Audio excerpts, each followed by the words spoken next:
Dear student, today I will explain you the main features of a good table. अच्छी सारणी की मुख्य विशेषताएं या लक्षण क्या क्या होते हैं। नंबर 1, कंप्यूटेबल टाइटल, अनुकूल शीर्षक जिसको बोलते हैं। कंप्यूटेबल टाइटल, अनुकूल शीर्षक। Title of the table must B computable with the objective of the study. जैसा भी स्टडी, जो भी तुम अध्ययन कर रहे हो, जो भी स्टडी करने जा रहे हो, उसका जो शीर्षक है वो अनुकूल होना चाहिए, इसके अनुकूल होना चाहिए। The title should be placed at the top centre of the table.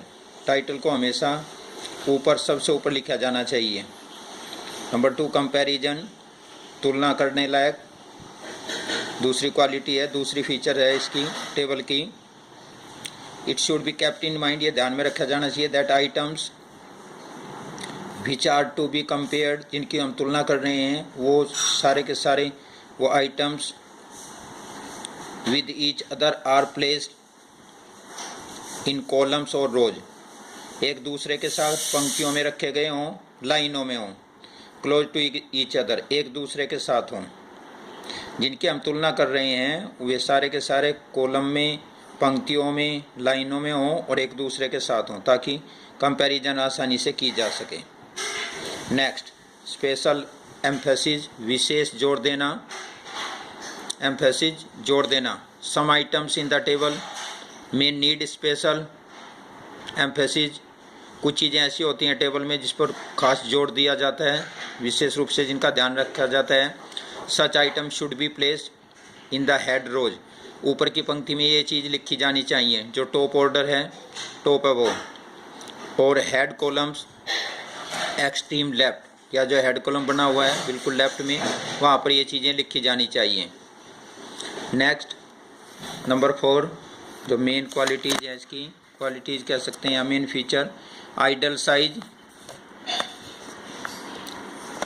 Idol size, जो इसका आकार है वो आदर्श आकार होना चाहिए, ना ज़्यादा बड़ी हो टेबल, ना ज़्यादा छोटी हो। Table must be of an ideal size, आदर्श आकार हो टेबल का। To determine ideal size of the table, a rough draft और sketch must be done.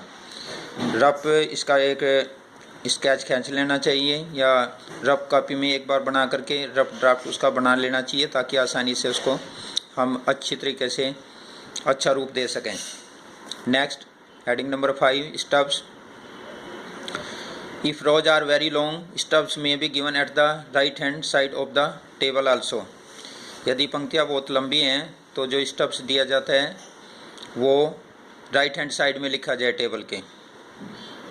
Right hand side में अगर लंबी है, लेफ्ट में तो लिखा ही जाता है स्टब्स, लेकिन राइट में भी लिखा जाना चाहिए।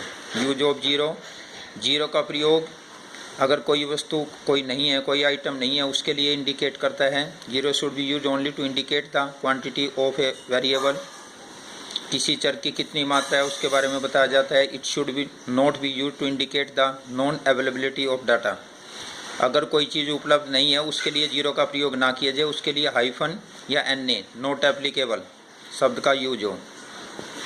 नेक्स्ट, हेडिंग, जो सबसे ऊपर लिखा जाता है। Heading should be generally be written in the singular form, एक वचन के रूप में हेडिंग आमतौर से लिखा जाना चाहिए। For example, in column indicating goods the word good should be use. Goods के बजाय गुड अगर लिखें तो ज़्यादा उचित माना जाएगा सिंगुलर फॉर्म में। अगर एस लगाते हैं वो प्लूरल हो जाएगा। तो हेडिंग जहाँ तक हो सके वो सिंगुलर फॉर्म में होना चाहिए। नेक्स्ट, एब्रीविएशंस, जो शब्द संक्षेप कहते हैं, संक्षिप्त शॉर्ट फॉर्म जिनकी कही जाती है उसको एब्रीविएशन बोला जाता है। Use of abbreviation should be avoided in the heading और सब हेडिंग ऑफ द टेबल, जहाँ तक हो एब्रीविएशन का प्रयोग त्याग देना चाहिए, इसका यूज नहीं करना चाहिए। Short form of the words such as government को GOVT लिख दिया, मॉनेटरी पॉलिसी को MP लिख दिया, इस तरीके से शुड नॉट बी यूज, इनका प्रयोग नहीं किया जाना चाहिए जहाँ तक हो सके। Next, foot note. Foot note होता है जो सबसे लास्ट में, टेबल के जो सबसे लास्ट में दिया जाता है उसे फुट नोट कहते हैं। टिप्पणी जिसको बोल सकते हैं हम।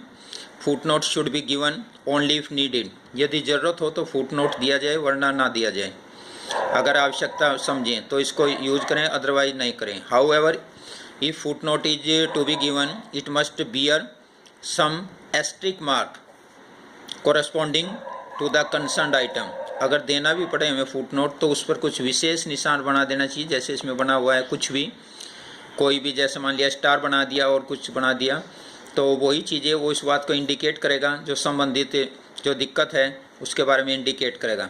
इसका मतलब जहाँ निशान है, जहाँ मार्क बना हुआ है, जहाँ स्टार बना हुआ है, वो किसी विशेष बात की ओर इंडिकेट करता है। Next, units must be specified about the columns. Column के ऊपर जो यूनिट्स हैं, इकाइयाँ, वो लिखी जानी चाहिए, उसके बारे में बता दिया जाना चाहिए किस तरीके से हम उसका यूज़ कर रहे हैं।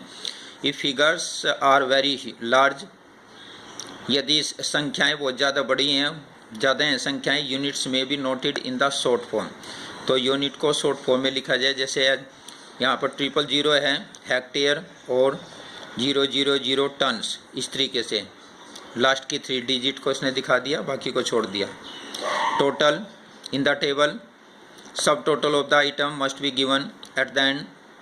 जो छोटे छोटे टोटल हैं उनका आखिर में ग्रांड टोटल कर लिया जाना चाहिए, नीचे कॉलम के नीचे, end of the each row, प्रत्येक पंक्ति के नीचे उनका टोटल हो जाएगा और फिर बाद में ग्रांड टोटल हो जाएगा। Grand total of the item must also be noted, ये भी नोट किया जाए कि उनका सब टोटल का जो टोटल है that will be known as the grand total.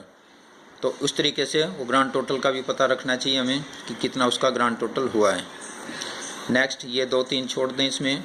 उसके बाद सिंपल, इकोनॉमिकल एंड अट्रैक्टिव, जो टेबल है वो साधारण बने, बिल्कुल सिंपल हो, इकोनॉमिकल हो, ज़्यादा खर्चीली ना हो, उस पर ज़्यादा खर्चा ना है टेबल बनाने पे, और अट्रैक्टिव, आकर्षित करने वाली हो, बहुत अच्छी लगे, इस तरह के टेबल हो जिसमें तीनों क्वालिटी हो, सिंपल भी, इकोनॉमिकल और अट्रैक्टिव। साधारण, बिल्कुल आसान, आर्थिक दृष्टि से खर्च कम हो जिस पे, और देखने में आकर्षक हो। ये table must B simple, attractive and economical in space, ये तीनों क्वालिटी भी इसमें होनी चाहिए। तो ये थे इसकी मेन, इसको हम कह सकते हैं मेन फीचर्स या main qualities of a good table. एक अच्छी टेबल की क्या क्या मेन फीचर्स होती हैं, क्या क्या गुड क्वालिटीज़ होती हैं। Okay, thank you.